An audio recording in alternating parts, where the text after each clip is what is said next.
Chocolate പിന്നെ ചേച്ചിക്ക് dress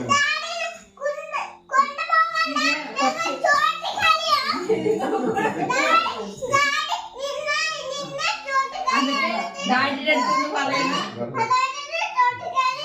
എനിക്കൊരു ഡ്രസ് മേടിക്കാൻ പറയണ.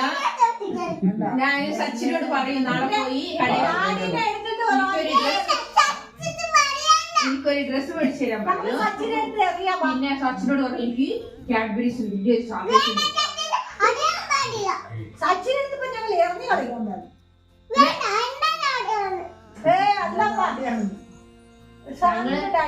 വേണ്ടേച്ചി വീട്ടിലൊന്നും പോകണ്ട, നമുക്ക് കടയിൽ പോയാൽ മതി.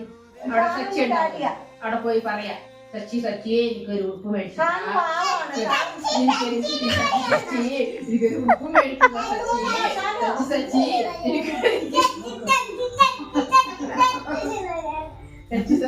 അമ്മ